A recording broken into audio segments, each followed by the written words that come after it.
What's your name? Hi, my name is Sam J, and I am the creator of J Anobinaaire.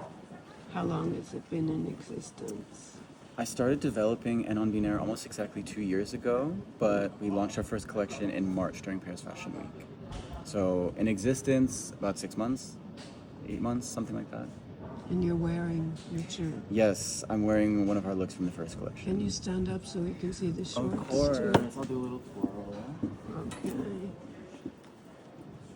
That looks good. Very good. So what's the concept? You started out with, do you want to show that bag or is that a secret? Yeah, because we showed it at our, this is our handbag as well. We showed this at our You did a launch, pop-up in- and then also did some photos of it when we were in Tokyo.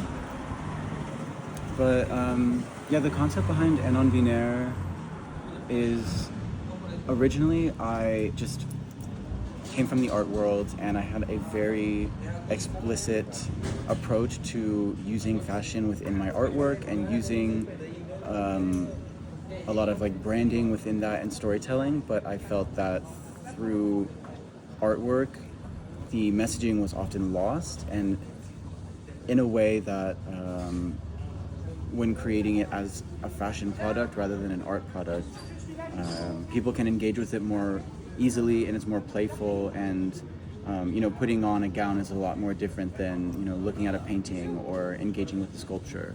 And that's something that I was really attracted to and wanted to lean into so I could connect more with the larger audience. And a lot of your work is made to measure. So Yes. how do people get in touch with you? So you can get in touch with me through my Instagram at Sam J Studios. That's my personal, or the brand's Instagram at J Anobinaaire.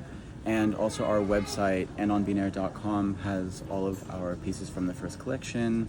Can you spell it? Yes, ANONBINAIRE. So it's French for anonymous binary, Anobinaaire. Uh-huh. Can you show some things in your book?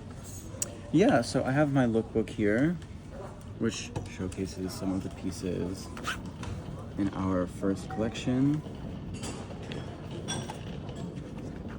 like the effect I'm wearing now, as well as some lovely trousers and dresses.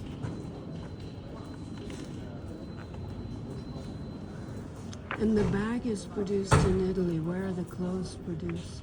In Amsterdam and Antwerp. Because you live in Amsterdam. Yes, I'm based in Amsterdam. So these are some sketches of the looks in the collection, and some suits. Very sexy. British. That's also for me very exciting to see how other people perceive or engage with the collection and what references that they see from their own experience. Because to me, is this the last page? Yes, I think so. No, it's not. Credits are the last. Yes, but no, we have more. The collection and the ideas come very intuitively through just passive research and building mood boards and things like that. So then seeing how other people kind of absorb the pieces and where their own research and references and mood boards kind of influence the way that they perceive it. So, I've had it described as alternative tailoring, or as you say, fetish and sexy, or other people very traditional, very Who says Parisian. it's traditional? Well, traditional like Like you have a shirt, but in this, or a lot of people think that it's menswear until they get to the gowns and things like that. So but for me, that's the exciting part about fashion, is letting other people discover it and engage with it in a way that suits their perspective and their own creativity, because every time somebody puts on an outfit, they're expressing their own identity. So being able to share a piece of my identity with other people to use as their own, I feel like creates a really lovely sort of osmosis of personal expression and identity, and allows us to communicate ourselves to the world more fluently. And like you were saying, you have a game plan, which is I have many game plans, and I try to keep my options as open as possible, because, it's not that I'm always preparing for failure, but you can never, put all your eggs into one basket. So I have done my best through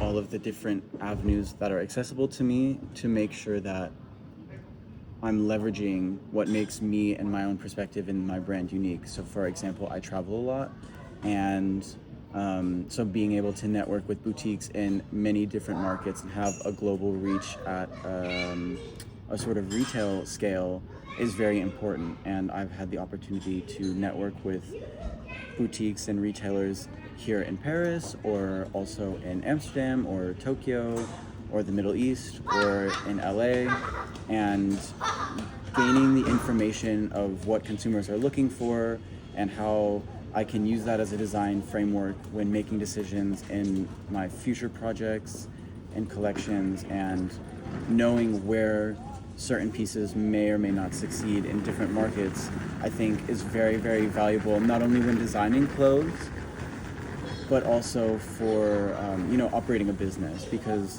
that's the other fun side of the fashion industry, is all of the business strategy that comes with it. And it's kind of like a big game of global Monopoly, the board game, not the Amazon. And in that vein, how did you organize your board of advisors? Because you have... Yeah, so I have a board of advisors that have been helping me out throughout this process from pretty early on, all the way back to 2023.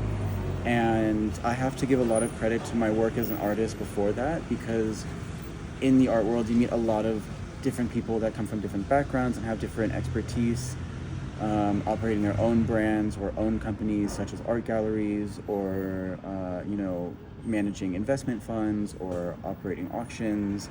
It really opened up my eyes to a lot of different people that were successful in their own right. And so I always love to double check my blind spots with people who have different experiences in business in different locations. So like here in Paris or in Amsterdam or in Toronto, LA, New York, and getting a more holistic view on what may or may not work for my business. And I'll just go to them and tell them what I think would work best for me moving forward in the next 3 to 6 months, and then usually they can give me feedback based off of oh, that could work, but I've heard this and this and this from other people that have tried something, or I've done this before and it didn't work, you should maybe go this route. And I think learning how to address those blind spots in business is very important, and again can really help you design the most successful collection and the most beautiful collection that's the most well received. How did you get all these people? Just by asking. So very, very cautiously weighing the options of, I started by, understanding the blind spots that were glaringly obvious, and then I would ask 1 or 2 people and then gauge their interest. And of course you have your formal advisors that are legally involved with my company, but I also have plenty of friends that are advisors as well, and help me address my growth strategy, as lame as that sounds, but just for fun or as a friend. And I also do that for other people. And so I just started by working with people who I knew would be on board and knew would help me address certain questions that I had about operating a business. And then, I had no idea how to even build up a board of advisors or run a company at that particular scale of structure. And so working with other people who are advisors for other brands or know how other boards work or other companies operate their strategy helps me then figure out how to develop it. So for example, something really silly like having an odd number of advisors is really important because then it can't be a 50-50 split on decision making. So, you know, at first I had 3, and then after launch I brought on 2 more advisors to help with you know, addressing more of like a PR approach and retail experience rather than just production and manufacturing and kind of like operations. That's great. Smart. Leo. Leo Aquarius rising. Thank and you. Moon in Pisces. Mother Pisces. Oh, interesting. And your partner is, your boyfriend is, was working in the film industry and now, Yeah, now he's just doing freelance like business coaching and consulting and how yeah. convenient is that? Yeah, so I'm very grateful. That's great. Is he part of your business? Yeah, so he's one of the advisors. He's one of the 2 advisors I brought on after launching. That's great. Well, we will follow you. Thank you. And somebody wants to follow you on Instagram, what is it? Sam J Studios, so SAMJ Studios. No, dot